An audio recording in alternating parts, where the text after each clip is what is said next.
Kishan and Harsh, I don't feel, I don't hesitate in sharing Bhagavatam because even Shukadeva Goswami spoke in front of other advanced devotees. So if I can speak something, share something here, I don't feel in any way ashamed. But I'm very happy that I'm having association of wonderful devotees like you, although we are far away in different parts of the world, but we're coming together to glorify Krishna. And he's the most beautiful person. The more we talk about him, the more happy we feel in our heart. So without any further ado, I think we are at first canto, chapter 10, text number 17 today, isn't it? Okay, Roshni, should I share screen or would you like to share screen? Whatever is comfortable for you, Okay, Prabhuji. I will share screen then. Okay. Yes. Okay, thank you.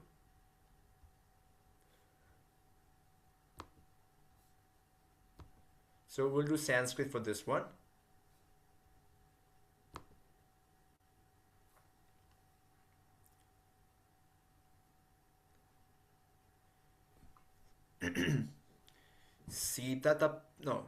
सीतात्पत्रं जग्रहा मुक्तदामा विभूषितं रत्नदण्डं गुडाकेशा Priya प्रियतमस्यः. I will say again. सीततप्त्रं जग्रहा मुक्तदामा विभूषितं रत्नदण्डं गुडाकेशा Priya प्रियतमस्यः. One more time. सीततप्त्रं जग्रहा मुक्तदामा विभूषितं रत्नदण्डं गुडाकेशा Priya प्रियतमस्यः. Okay, who would like to recite? Maybe we can go in the circle. Everybody can recite. Let's hear. You can unmute yourself and sing the verse. Or try.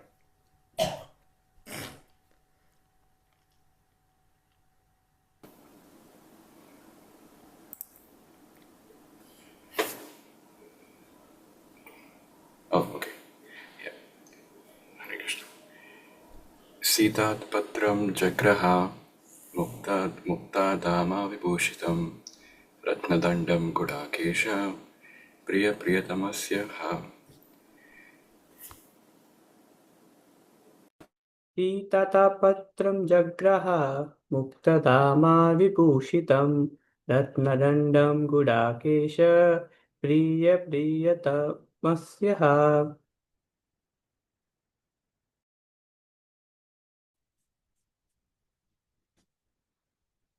सीतापत्रं जाग्रह मुक्तधामा विभूषतां रत्नदण्डं Gudakesh प्रियतमस्यः.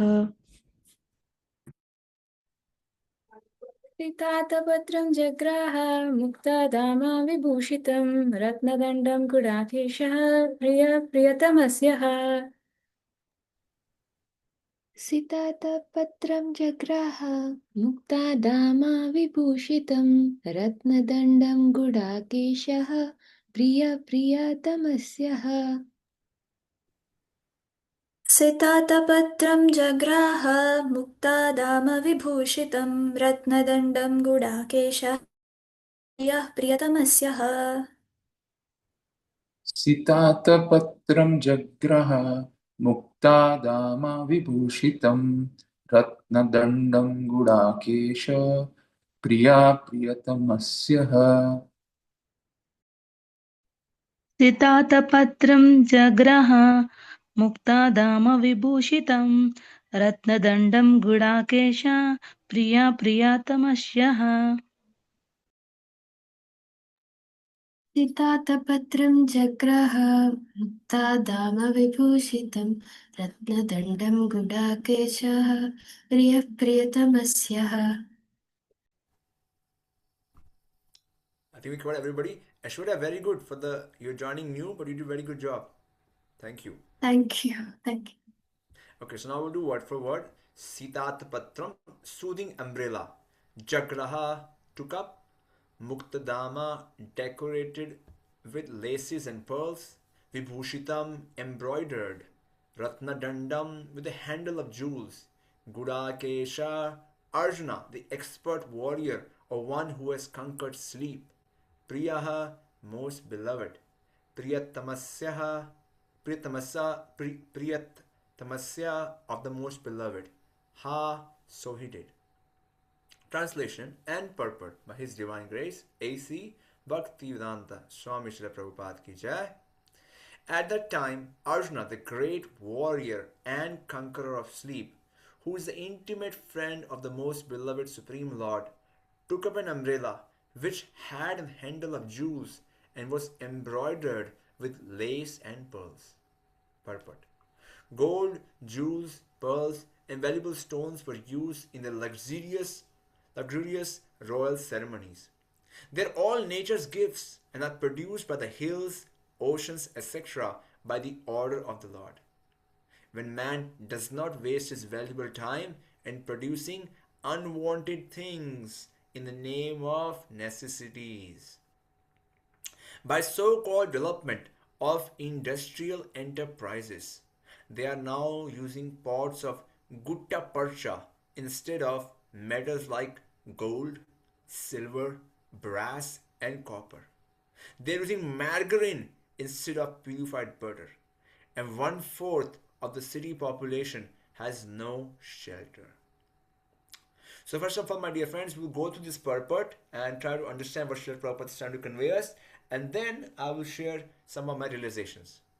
So first of all, Srila Prabhupada writes here in the purport that gold, jewels, pearls, and valuable stones were used in the luxurious royal ceremonies. These days, if you can buy even one pearl, which is of, proper purity, it takes a whole life's earning. Whereas the Pandavas, they were blessed that they could have these in their umbrella. Just the umbrella itself is having pearls. Most of our umbrellas are cheap, plastic made from China, but they have pearls even in their umbrella. How did they get that? They got that because of nature's gift. Nature itself produces, when it's happy, these wonderful gifts. Of course, it's very hard to accept that how is it possible that we don't see it in nature. The thing is that right now, the nature is being exploited. So nature is not producing its usual gifts. In the Bhagavad Gita we hear, what we hear is a famous shloka, Annad bhavati bhutani. Who knows the next part? Annad bhavati bhutani parjanyo anasambhava. That food subsists the human beings and food is produced by rains. Parjanyat yagna sambhava. The rains are produced by yagyas. Yagna karma samudbhava. And yagnas or the sacrifice is based on doing our karma properly. When we do our activities as yagya, when we offer our activities, all our activities to Kṛṣṇa, and when the whole city and whole state and society is organized in that manner, then the nature itself gives us gift. Right now, we don't give anything to the Lord. We don't perform yagyas in society. There is no mass scale performance of Bhagavatam yagya or Harinam Sankirtan yagya. And the result is that it's very hard to get even simple grains and vegetables from nature. It's such a hard thing if you want to find organic vegetable, organic grains. So expensive. In the past, that was not the case. Right now, we have to depend so much on green revolution, using fertilizer, this and that, to increase the produce. And then you have huge industries, like at Michigan State University, it's a whole department of agriculture, which is all about how we can exploit the mother nature as much as possible, how we can get more milk, how we can get more grain. And the result, what happens is that they use all these modifications and they end up making themselves sick. And that is the next line Prabhupada says. What does he say? He says, when man does not waste his valuable time in producing unwanted things in name of necessities, by so-called development of industrial enterprises, they are now using pots of gutta percha instead of metals like gold, silver, brass, and copper. They're using margarine. Now these use canola oil instead of purified butter. And 1/4 of city population has no shelter. So Prabhupada is commenting here that when we don't engage in our dharma, which is to perform yagya, then the mother nature does not give us the goods which we need. And then we have so many different industrial enterprises, so many different industries which are trying to exploit the mother nature and get something out of it. And it's very hard to get something, of use. In the past, I remember growing up, we used to have nicer pots for cooking, nicer pots for eating, and now all we eat is on plastic plates. Most of the festivals and programs, and previously eating in ghee was considered normal, and these days, people eat in all kinds of vanaspati ghee, which is canola oil, soybean oil, like a third class oil. So our food quality has gone down. Our eating, utensils have gone down, and our health has gone down. And yet we are supposed to be making advancement. You know. So this is all because we are not engaging in service of Krishna as a society. So how can we correct that? Of course, we can correct by doing what we're doing right now, is to engage in study of Srimad Bhagavatam and coming together and hearing and chanting. What will happen if we do that individually? You may say, Siddhari, we got only 10 people. There's millions of people who are not engaging in that. How can we make a difference? The thing is that when we do it even in a small bubble like this, you will feel reciprocation from Krishna in your small bubble. You will feel Krishna will give you much more opportunities and resources, much, much more than anybody else who is around you. I was just reading in the Krishna book, in the chapter number 71, there Srila Prabhupada is commenting that the process of engaging in bhakti is so wonderful. Why is he commenting that? Because Maharaj Yudhishthira is engaging in yagya, in Rajasuya yagna. When he's engaging in the Rajasuya yagna, before he starts the yagya, he tells Krishna, I'm not doing this yagya to please some demigods. I am doing this yagya because I want to tell the whole world that there is one Supreme Lord, and that is Krishna. So even when Krishna was present on the planet, many people did not believe that Krishna is Supreme Lord. And he wanted to establish Krishna's superiority.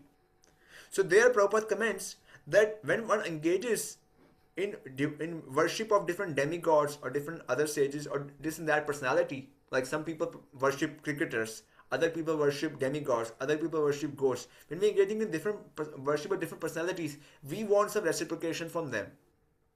Like recently, people wanted reciprocation from Messi, and the Messi went to some stadium in Kolkata, and he couldn't reciprocate with all the people. What happened? People became angry. So it's just like Messi is a small time god here in the material world, there are gods on the high level also, and they can also not reciprocate with everybody. So then people become angry and they change gods. One day they're worshipping Shiva, another day worship Durga, third day they worship Sai Baba, and it keeps changing to. If you come to India, you realize there is a different god in every town and city. So he said, Prabhupada writes there that, I think you also understand this point before also, but here Prabhupada writes there that we may have material desires. We have to be honest. We have material desires. If we have material desires and we approach Krishna, then Krishna fulfills material desires. Alongside, he also fulfills our spiritual desires, which we are not aware of. So our soul is hankering for love. But we are not aware of that yet, right now, because we're so much covered up with modes of ignorance and passion. But it's hankering for that. It's hankering for that love. And it is showing up in very convoluted ways in terms of lust, anger, greed. So Krishna understands we have material desires because we have a material self, a material ego. So when we engage in bhakti, then not only our spiritual desires, but our material desires also get fulfilled. So Prabhupada writes there that there is no need to worship these demigods, because if you worship Krishna, then all of your needs will be satisfied. So that is why here, we're hearing about that people are not engaging in yagya, and that is why Prabhupada is commenting there, Srila Prabhupada is commenting there, that we don't have proper resources. So that is one thing. Now I just wanted to understand the purport, what Srila Prabhupada said in the purport. Does anybody have any comment or question or realization they want to share on this?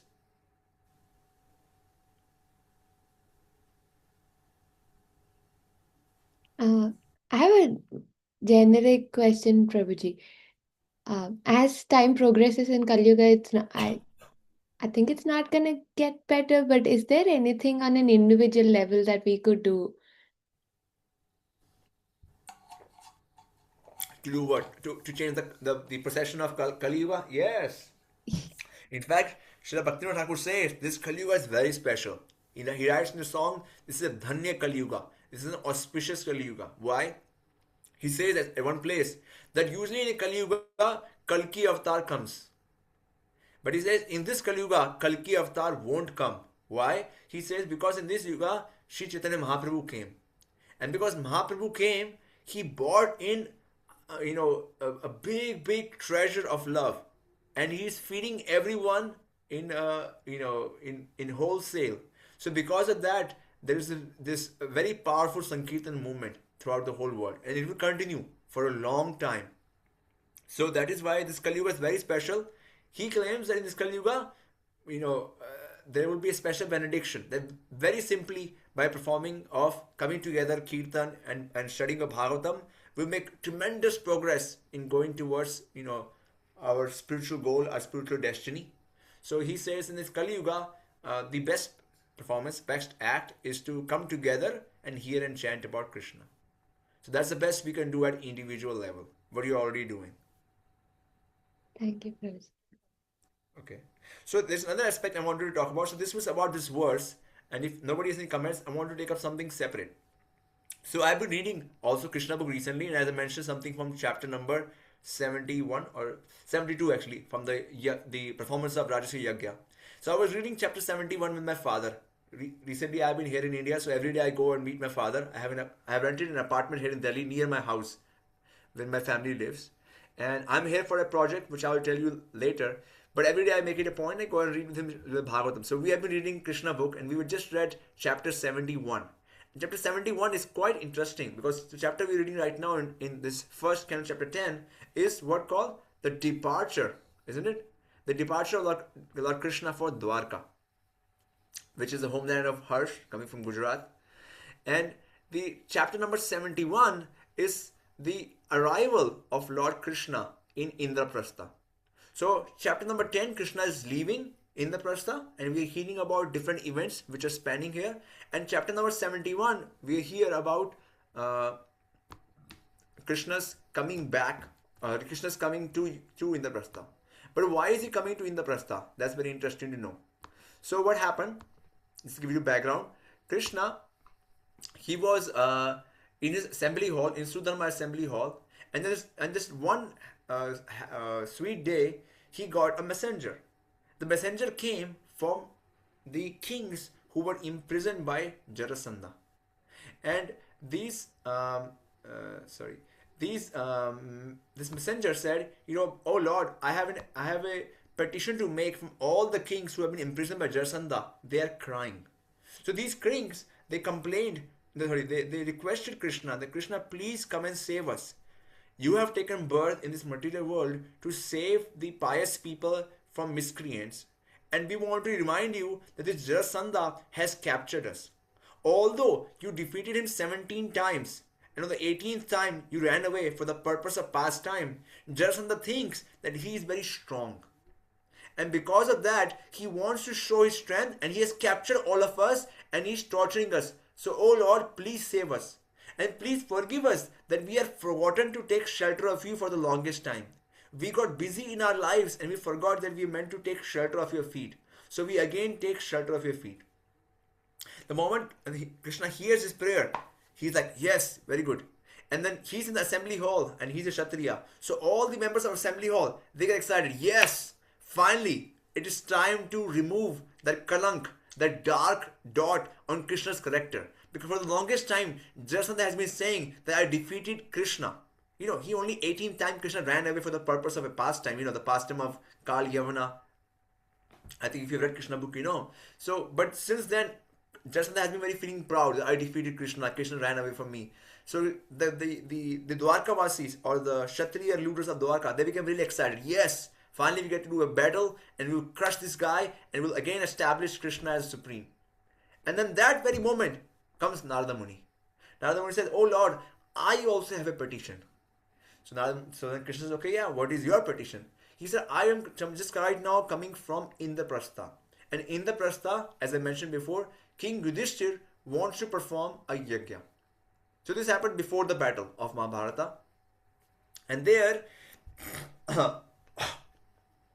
Yudhishthir Maharaj wanted to invite Krishna because, as I said before, he wanted to establish Krishna's superiority. Now Krishna got in a trouble because there are two different messages. One message is for him to go to Indraprastha. Other message is for him to go to Giri Vraja, which is the capital of Jarasandha, to defeat him. Of course, everybody in the assembly hall was saying, "Yes, let's go fight." But Krishna was getting pulled towards who? Towards the Pandavas. Krishna says in Bhagavad Gita, "Paritranay sadhunam vinashaya cha dushkritam dharam sansthapanarthaya sambhavami yuge yuge." And Prabhupada writes in the purport there that there are multiple purposes for Krishna to come, but the main reason for why Krishna comes is for what? Paritranaya sadhunam. He wants to have loving relationships. He wants to appease his loving devotees. So Pandavas, of course, much more dear to him than anybody else, and he wants to spend time with them. Killing demons, that can happen anytime, no problem. He can kill like that flick. But he wants to spend more and more time with the Pandavas. So his heart was going towards that direction. So then he says, okay, if I say something, people may not accept it. Let me call my friend Uddhava. Let's make a neutral mediator. So he calls him Uddhava. He calls him Mahamati. Mahamati, you are very intelligent. Uddhava, come and help me. You are the disciple of who? Brihaspati, the guru of demigods. Come and solve the situation. And Uddhava says, "Oh Lord, you're omniscient. You know everything. Why are you pulling my leg here? But anyway, since you want me to speak, I'll tell you a solution." So Uddhava says, "See, if we go for Rajasya Yagya, that's very good. But one precondition or pre-qualifier for Rajasya Yagya is that everybody should accept, all the kings around the world should accept Yudhishthir as an emperor. Until that time, you can't have Rajasya Yagya. So you will go there, but then for Rajasya Yagya to happen, you will have to go and defeat Jarasandha. So in that sense, you're going to do both the tasks at the same time." And then he tells how to defeat Jarasandha. He says, see, Jarasandha has a big army, and he don't want to always, kill his army again and again. He already killed one Akshahoni army 17 times. So now you go and kill the army. Better what you do, you go with Bhima and Arjuna, and you disguise as who? You disguise as Brahmana, because in the morning he is in the mood of giving charity. And out of pride, he will give you charity, and at that time, Bhima should ask for a one-to-one tussle. And in that tussle, you can be present and you can guide him to victory. So this is my suggested plan. So Krishna said, "Yes, you are very intelligent." And everybody in the assembly hall, they was like, "Yes, this is a good idea. We can defeat him, and yet we don't have to, go through all this struggle, and we can also go to, Indraprastha." So hearing this, Krishna was very pleased. And then Krishna, right, he didn't think he didn't wait for a single moment. Usually if you want to go out, you check your muhurta. Okay, is this a good time or not?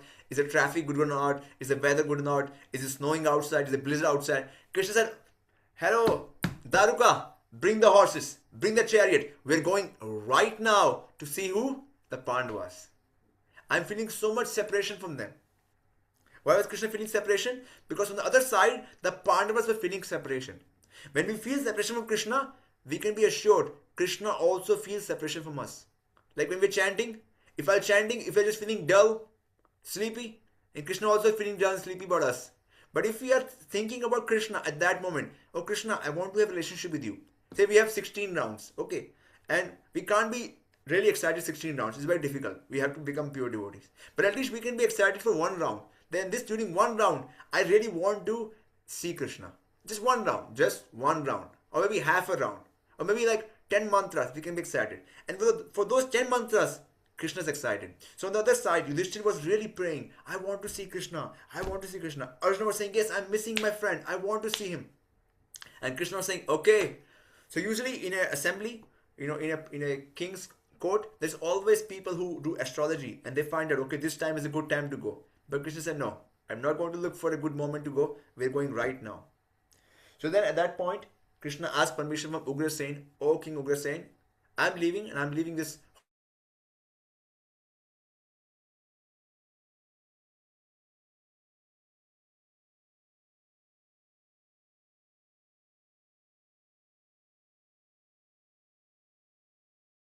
establish one person as a supreme person, and if Balaram is present there, then it will be difficult.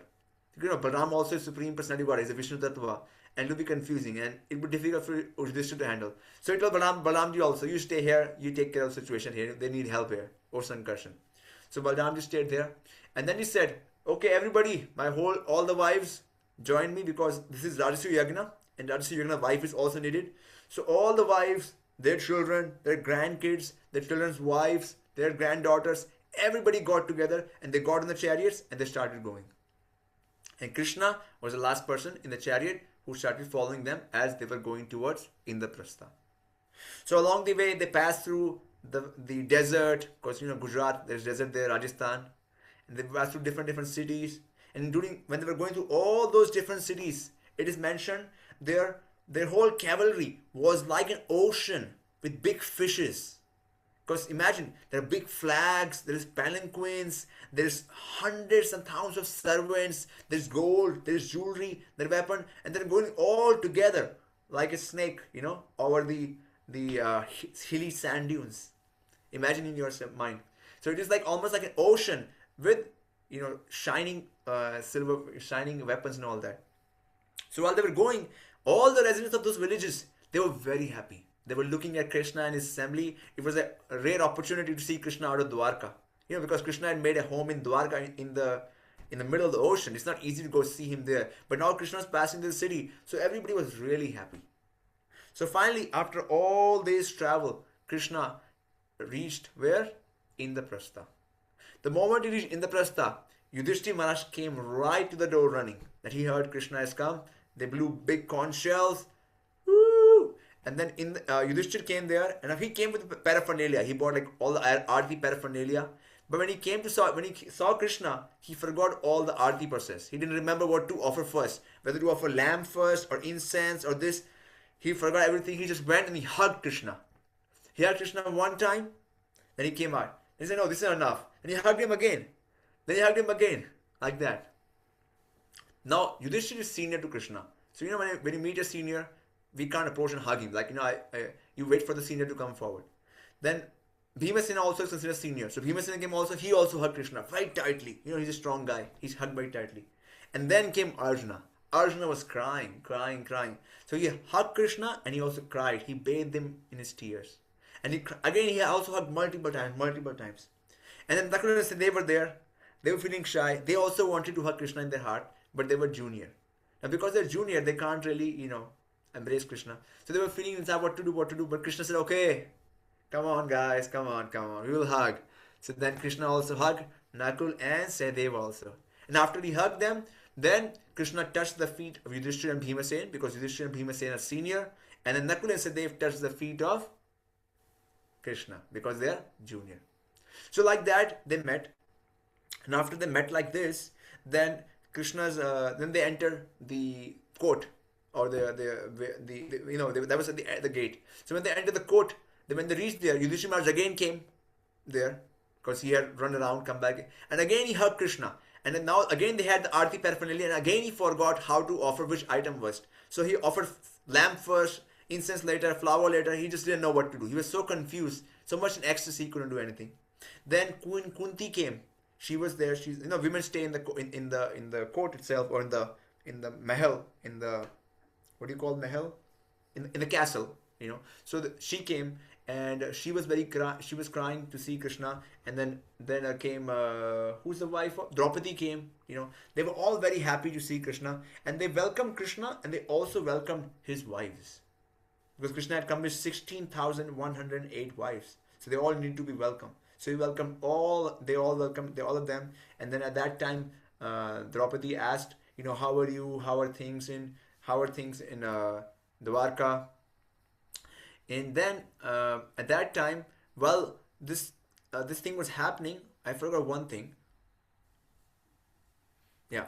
So when Kṛṣṇa was going through the streets of Indraprastha, just like right now we're going to hear a verse very soon in this chapter, which I would like to quote right now. It is verse number 20 of the 10th chapter. You will study it pretty soon, but this is one of my favorite verses, and this verse goes like this: Anyonyam asis sanjalpa uttama shloka chetasam kauravendra purastrinam sarvashruti manohara. Absorbed in thoughts of the transcendental qualities of the Lord, who is sung in select poetry, the ladies on the roofs of all the houses of Hastinapur began to talk of him. This talk was more attractive than the hymns of the Vedas.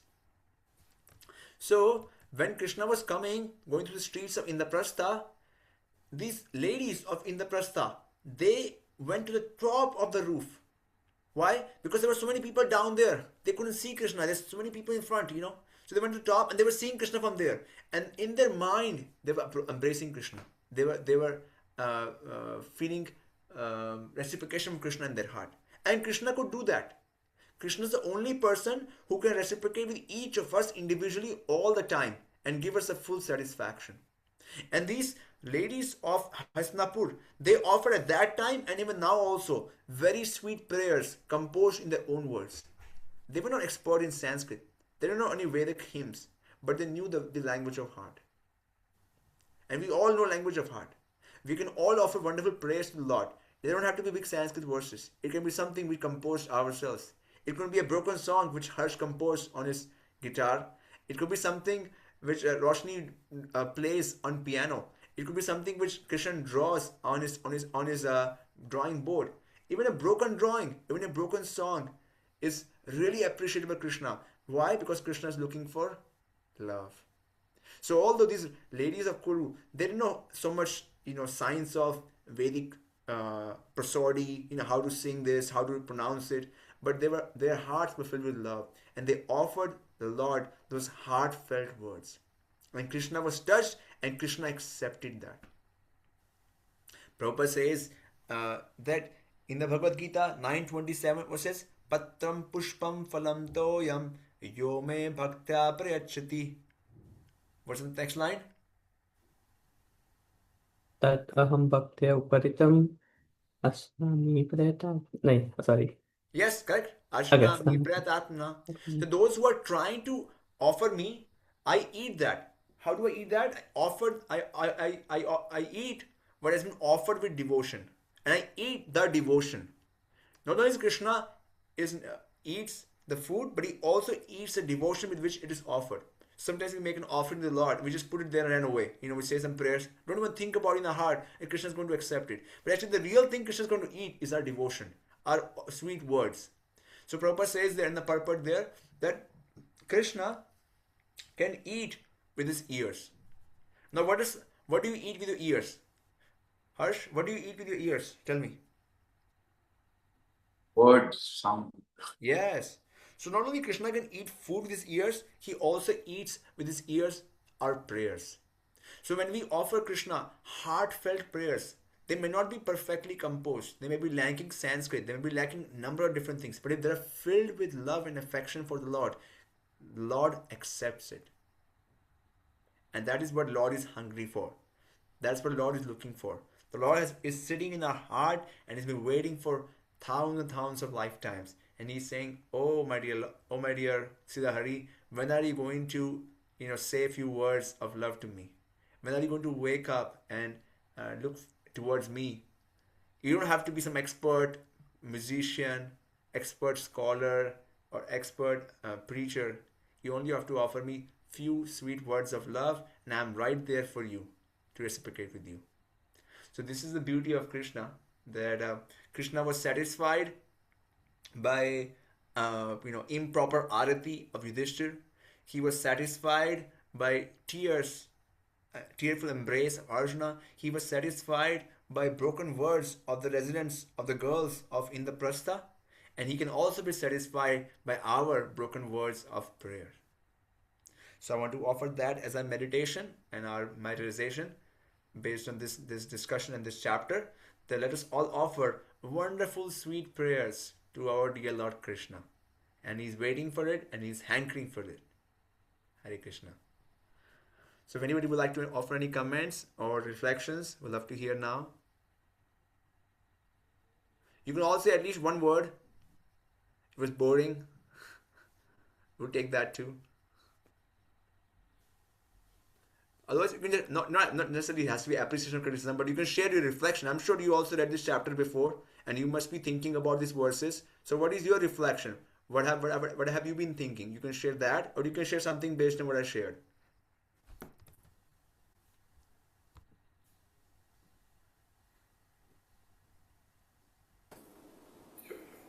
Hare Krishna, Prabhuji. Yeah, it's wonderful as always. I think I should be attending your sessions more. Somehow I seem to miss a lot of them. Thank you for the story about the context outside of the shloka today. One of my reflections from the verse today was, I think in Prabhupada's purport, he says, man wastes a lot of valuable time making unnecessary things, thinking Right. they're necessities. Yeah, I don't know. I feel every time I sit down for chanting and read the verses, I feel most of my work is questionable. But then there's also this thing where I have to do my work treating it as a duty. Yeah, so I think Not only as a duty, as a yagya, you're offering them to Krishna. As a right, duty is done by common as a mundane, sacrifice. like karmis, but or like even not karmis, but like pious Indians. But now you're a bhakta. You're doing as a service to Krishna. That you're doing a yagya there. I'll have to, I think, practice a little bit more to feel that way. But yeah, yeah, I think it's always, I feel in retrospection when I feel something was unwanted or unnecessary. So if I feel there is no way to get around my work or sacrifices or yajna, as you say, I think the only option I have is to think or surrender every action to Krishna and then go ahead with it, right? Yeah, Yes. just get the feeling that sometimes I feel that's a very convenient loophole, but I don't know if you have any suggestions, because especially I think my work is Yes, so this is a getting to beauty me. of bhakti. There's a aspect of bhakti called aropa siddha bhakti, which is not yet pure devotion, but it's considered pretty close to pure devotion. It's called aropa siddha bhakti, which means what? No matter what we do, suppose we're brushing our teeth, or we are shaving our face. Now, how is that considered bhakti? It's just maintaining the body. But it's called aropa siddha bhakti, which means you put an arop, you put an allegation on Krishna. Oh Krishna, I'm doing this for you. Even if we're not doing it, even if we are not doing it for Krishna's pleasure, if we throw in with a sincere heart, oh Krishna, I'm doing this for you. At the end of the day, suppose your day ends and you list all the activities and you say, oh Krishna, I did it for you. Now Krishna is such a simple personality. He believes even fake words. Like, suppose you tell Harsh, oh my God, you look so beautiful. Even though he's not so beautiful, just because he said it, he starts laughing, isn't it? Similarly, Krishna is also a very simple guy. He takes in the fake words. So, yes, this is a good meditation. That even if your work doesn't seem directly connected to Krishna and you have doubts, how this connect with the whole picture, but whatever it takes for you to pray to Krishna, do that. Because that's what the residents of Indraprastha are doing. They're praying to Krishna. They have material desires too. That's why they're living opulently. They also have difficulties like you have, but they're praying to Krishna. They're offering Krishna sweet words. So whatever it takes, offer sweet words to Krishna in association of devotees, and you will make progress. Yeah, is that okay? And you already do. Yeah, You're thank you, already doing Prash. a good job. You're consistent. You have been coming in part of Bhakti Yoga, and this I know. My first session which I had on the campus, I met Praneet. He came to me and I bought prasadam, and he came and walked with me the whole time. He said, "Prabhu, I'll take the prasadam with you and help you unload in the car, load in the car." And I was really impressed. I said, "Wow, that's pretty good." And even up to now, he does that same. Each event, he's there to help with the event logistics. He's there to help with loading, unloading. He never says no. Whatever is possible, he's always helping others and helping in the kirtan and helping in sankirtan. So this is very good. You're consistent and trustworthy and reliable. I'm sure Krishna very much appreciates that. I mean, I'll take whatever you say, Prabhuji. Yeah, thank Yes. you. Hare Krishna. Hare Krishna. Prabhuji, thank you so much for this wonderful class, Prabhuji. It was really very engaging. I have a question, Prabhuji, not a realization. So you said about like having like the praise to be heartfelt and sincere, right? So personally for me, there are days where I feel when I pray, I don't know if it's like that heartfelt or sincere, but I get a sense that I am able to connect a little bit at whatever level it is. But there are days when I'm like preoccupied or the things are not going. So I don't feel the same heartfeltness or like sincereness when I'm praying. So if you can like comment, how do we like make sure that at least when we are praying, every time it is sincere or heartfelt, or like what to do. So what you're telling me is you're diagnosing a problem for us, and it's a problem for all of us. What is the problem? That we don't feel prayerful or deeply connected to Krishna all the time. Some days we feel like praying to Krishna. Other days we don't feel like praying to Krishna. In fact, most days we don't feel like praying to Krishna. Only some days we feel like praying to Krishna when we are in difficulty or something. Is Krishna has been merciful. So there's a very important verse in CC which I will share with you afterwards because I don't remember it top of my head the Bengali, but the English goes like this: that the root of devotion is Sangha, association with great devotees. And even after perfection, the most important activity is association with devotees. You know, if you think of Krishna's pastimes. Do you ever see Krishna's friends or Krishna's manjaris or Krishna's gopis or servants alone? No, they're always together and they're always serving to Krishna together, not just one person. So, the root of Krishna Bhakti Mula is what? Sadhu Sangha. So, what we need in our life to go in this path of always being properly situated is to seek association of devotees. There is no alternative to that. YouTube, Zoom, books, they are a good substitute for some time. But our main activity, that's how we've been situated. You know, in spiritual world, you won't be sitting in a room and doing a Zoom and doing service over the Zoom, doing Kirtan over the Zoom. You'll be right there with Krishna's friends doing service, isn't it? So our temporary activities in the material world should also resemble what we are supposed to do in the spiritual world. What are you going to do in the spiritual world? Tell me. Making motors? Magnetic motors? Definitely not. What will you be doing? Tell me. You may be painting for Krishna. Isn't it? That is why I suggested you should paint for Krishna, because that's an activity which you will continue in spiritual world also. You will be doing Kirtan. We will be doing Bhagavatam study. Like this, we can be doing Bhagavatam study. And Kirtan with Krishna, cooking for Krishna together. Like you, I remember I came to your, we came for this Diwali festival and you cooked that day, I think also if I'm not wrong, a big feast and with the help of other devotees. So we will be doing those activities for Krishna. So as much as possible, we should spend time with devotees if we want to properly cultivate our heart. And you are at least you are admitting, and this is a problem with all of us, and I think I also have the same problem, that we need lots of good association. Lots of good association. And if it's not that we have to find some very big, super elevated devotee, then only can work. You know, work with what we have. You know, make the best of the bargain we have been given. So Krishna has sent us so many nice devotees in Michigan. Avail of them. You're going to Pittsburgh. Avail of association there. And the more association we have with more sincere bhaktas, the more you will feel that your heart will become soft. There is no other way. At least I'm not aware of any other way. Thank you so much, Prabhuji. You're welcome. You already knew this answer, Krishan. You have heard this a million times. I'm just sharing it also for my purification. You know, I also need a lot of good association. So thank you for this opportunity to associate with all of you. Okay, I'll take one more question and then I want to spend next 5 minutes quickly talking about the project I'm doing here.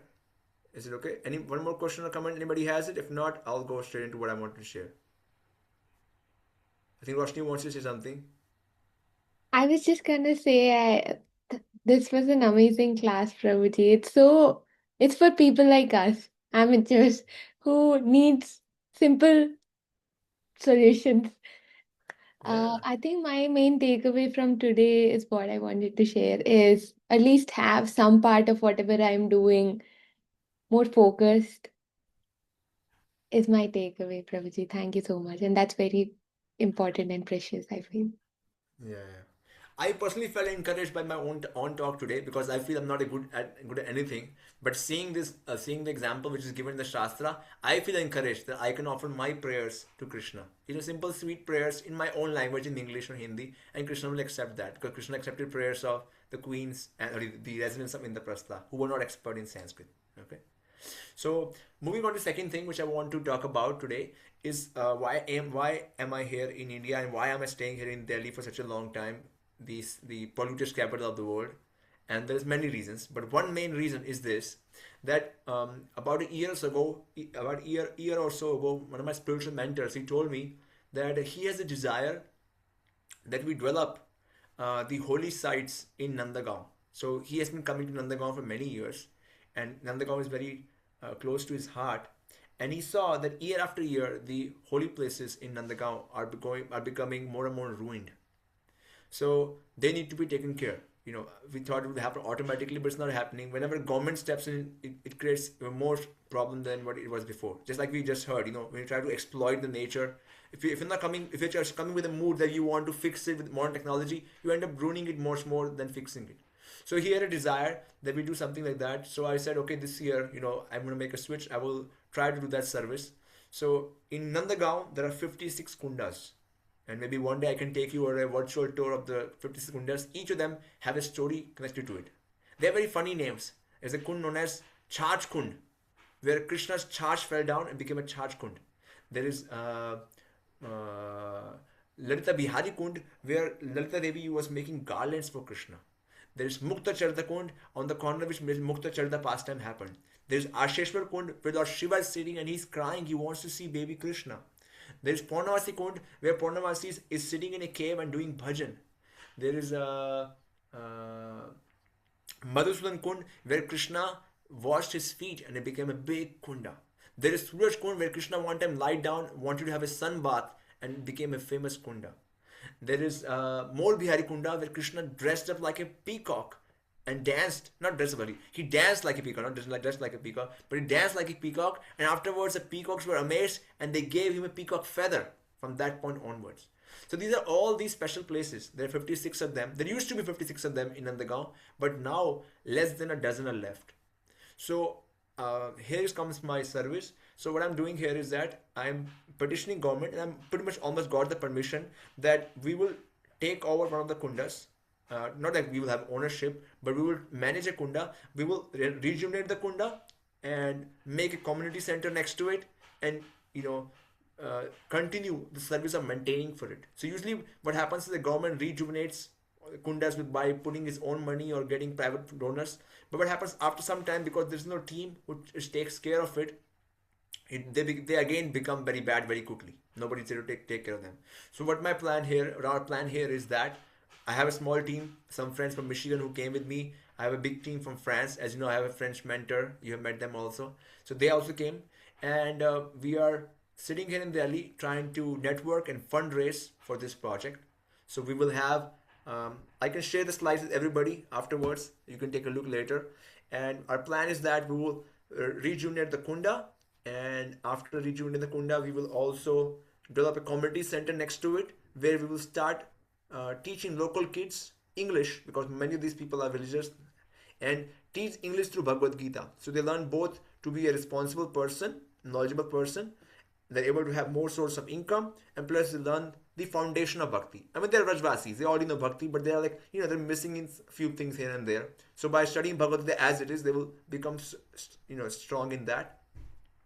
And in that sense, create a team, create a community around the kunda so that it can be maintained regularly. It doesn't have to, we don't have to infuse in lots of money every few years into it.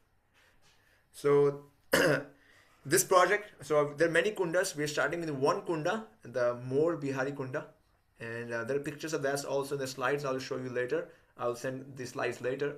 And this is the kunda on the bank of which Krishna danced like a peacock, and then Radhani also danced like a peacock apparently, and then they had a Ras Leela. So it's a very special place, Mol Bihari Kunda. It's a smaller kunda, because there are many big kundas also which need repair. But this kunda is practically turned into a sewage pile, all wastewater there, practically dirty, dark water, and smells like anything. People don't even put their feet into it. And the temple also is very old, needs care. So our plan is to rejuvenate the kunda, develop a community center, and fix up the temple, and then I'll make that my base. So I'll spend a lot of time there, at least for the next few years, while this project takes its shape. After that, I may be able to come more often to I'll come to Michigan this summer also, but I'll spend more and more time in India to oversee this project. So next 4 or 5 months I'll be working on next 4 months I'll be working on networking and fundraising for this project. Our goal is to raise 550k USD for this project. That's our estimation. And there are two ways we're looking for donations. One is people who can make personal donations, and we have a non-profit already established here. And the second way is that in India there's a thing known as CSR, which is any company which makes more than a certain revenue. Um, I think it's like 5 crores revenue a year or 500 crore sales. They are supposed to give 2% of their revenue for a social project. Since we are doing this for educating the locals and also rejuvenating the kunda, this is a social project. So I'm also looking for contacts if you are aware of, or if you know people who have big businesses, maybe your relatives or friends of friends. Then we can pitch to them this idea, and they're anyway giving their funds to some social cause. The next year they can give to this cause, which can help us do this project. So this is a project in brief. If you have any ideas, suggestions, or if you like to help, although you are very busy, I know, but if you like to help over the internet also, there's opportunities for helping over the internet also in terms of, say, helping us do social media, which I'm very bad at. Anyways, I wanted to share the idea with you to see if you have any thoughts or comments, and maybe you have connections you can share with me personally later or share through Krishan. You're most welcome.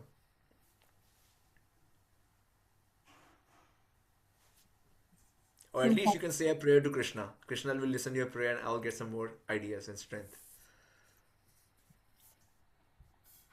That's amazing, Prabhuji. I think anything that you think we can, you believe that we can do, I think we can definitely put up aside some time. At least I personally waste away my weekend sometimes, so I can definitely. I can't believe that, Roshni. That's a lie. You spend so much time in doing devotional activities on the weekends. They don't, the whole Sunday spent in doing Mangal Aarti, going to temple, Saturday doing Bhagavatam class here. Just You're the pretty well morning, engaged. Prabhuji. Yeah. Okay. Okay. Sure. Yeah, okay, I'll reach out to you. Yeah, if you'd like to help, that's great. Even half an hour in a week, goes a long way.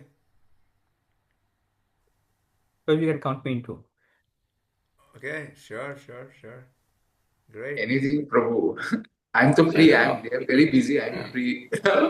Like 24/7, you can tell me anything. You're not busy at all? What happened to you? You're I not am applying not for, busy. for PhD, not applying for PhD schools anymore? That is secondary, Prabhu. No. Okay, I'll reach out to you also. So there's a number of ways you can give time, or you can share with me any contact you have. I'm happy to travel to any part of India if you know anybody who has a big business, or you can think about it, or you can make a personal donation also. Although you're a student, so you can't make much, but whatever you give counts a lot. Or you can just say a prayer also. That also works. But I really appreciate whatever you can do.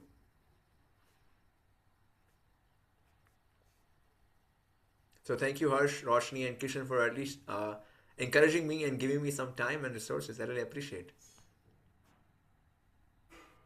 Okay, so we'll end here. I just wanted to share this good news, what I'm doing here, and read Bhagavatam with you.